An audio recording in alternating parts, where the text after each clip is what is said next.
In the text, they show you how to find the greatest common divisor of 12,378 and 3,054, and it equals 6, and they use the Euclidean algorithm. The question here is, what if that's not your goal? What if you actually needed to write the GCD because of something you're doing? You needed to write this 6 as a linear combination of these two numbers. So how would you do that? Or maybe you're looking for a solution to a Diophantine equation, which you will see a little bit later. So it's not just about doing the Euclidean algorithm to find the GCD. You might actually do something else with it or use it in this process to do a linear combination. So your goal here is to write 6 as some combination of these two numbers. This one times x, maybe this one times y, add them together.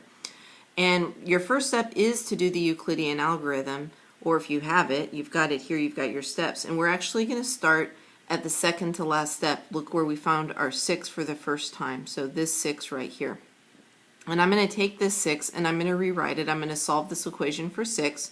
And I'm going to say that 6 equals 24 minus 1 times 18. And all I did is take the 1 times 18 and subtract it to the other side. So your next step is just to go one line up on your Euclidean algorithm until you find the 18. The 18 is right here. I'm going to take this 18, what it's equal to, and substitute it in for this 18. So my 6 equals 24 minus 1 times, then if I look at what my 18 is equal to solve for this 18, I'm going to subtract 5 times 24. So 138 minus 5 times 24. Now they don't show all the simplifying, but I'm going to show some of it here. So for this, we have that this is equal to 24, and then I have a minus 138. That's negative 1 times 138. Distribute the negative 1 again, plus 5 times 24.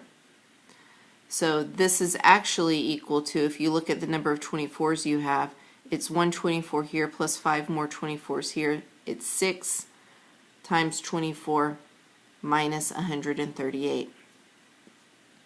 Your next step is to go up one more step on your Euclidean algorithm to get to the 24.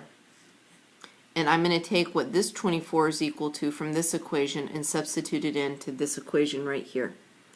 So I'm going to start with my 6, I'm just going to start a new line, equals 6 times what 24 is equal to, 162 minus 1 times 138.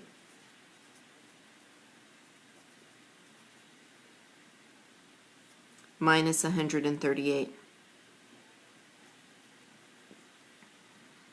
Now I'm going to look at what this is equal to simplified. So if I distribute the 6, I'm going to have 6 equals 6 times 162, and that part's fine.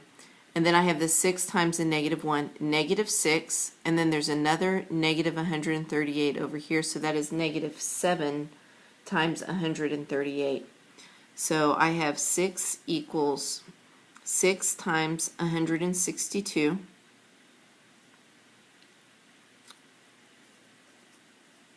minus 7 times 138. My next step is go up one more step on my Euclidean algorithm, and you can see we're getting close to the end. I have 138 here, and I'm going to substitute what 138 is equal to from this equation into this equation. So I'm going to have 6 equals 6 times 162 minus 7 times, and then 138 is 3,054 minus 18 times 162. And I'm going to have to simplify this one. So this equals 6 times 162 minus 7 times 3,054. And then I have a negative 7 times a negative 18. So that is 126 times 162. I'm going to combine like terms here. I have 6 times 162 and I have 126 times 162. When I add that together, 6 plus 126 is 132. So I know that 6 is equal to 132 times 162 minus 7 times 3054. And we're almost there.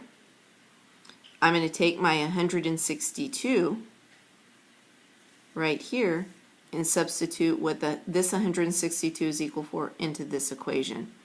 So this is 6 equals 132. Then 162 will be 12,378 minus 4 times 3054.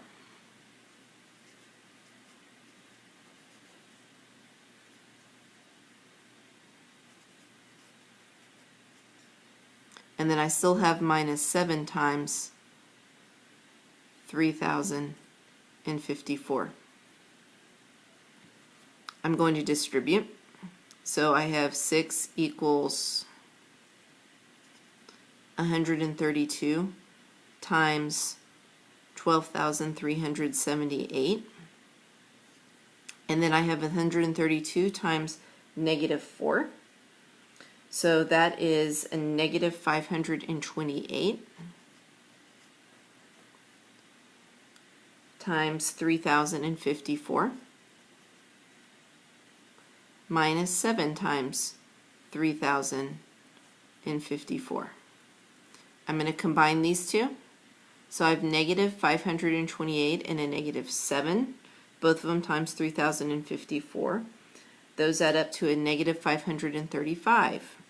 So 6 equals 132 times 12,378 minus 535 times 3,054. And we've written 6 in terms of these two numbers, which was our original goal. So I can write a linear combination.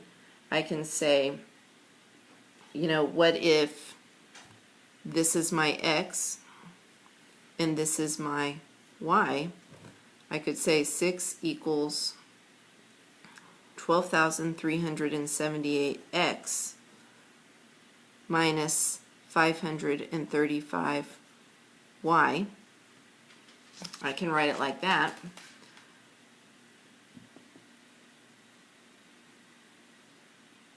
And I actually also have a solution.